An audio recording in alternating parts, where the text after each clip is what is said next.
Okay, so normal scale fingering. In the right hand, we have a group of 3 and then a group of 5.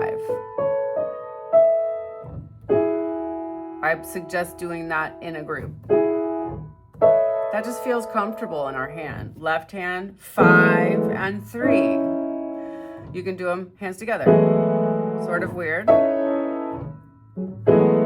When you put it together though, the trick to remembering this fingering is 3s will always play together in 2 spots in the scale. There's our 3s in both hands.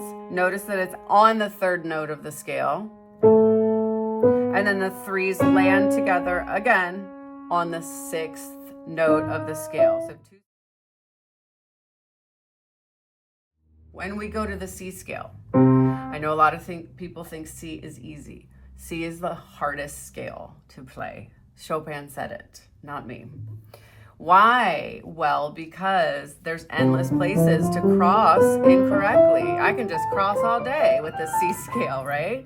Because there's no black keys, there's no roadblocks in my way. When we have more black keys, we have these kind of really natural crossing points. But in C, we could cross wrong all day long. So this is where it's really important to remember the trick of the 3s.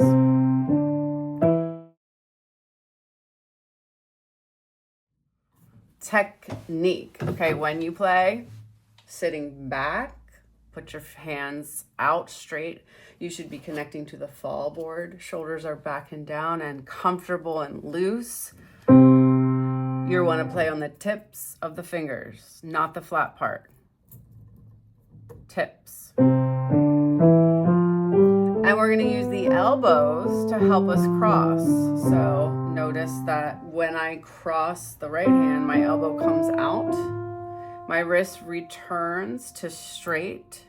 And I keep going. So we don't want to be angled. I see this a lot. We don't want to angle when we play. We want to keep that wrist straight. Elbow comes out to help us cross and then comes back in so we can keep that straight wrist. Okay, extra bonus challenge.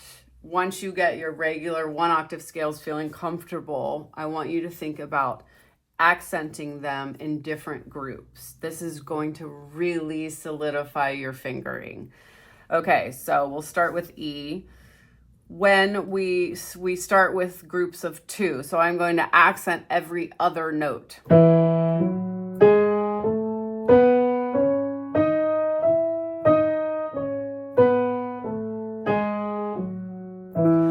Notice the minute you do that, you're going to want to put a wrong finger down. We don't like to accent a note that isn't maybe a finger 1. There's going to be a lot of spots where you'll try to put a wrong finger down. And this is a great thing. This is how we solidify fingering, is we mix up the muscle memory because we need to shake it up. Sometimes once it's in our body, we don't think about it anymore. But the minute something changes, we lose it. So anytime you can scramble the muscle memory, it's only going to force you to re-solidify fingering. So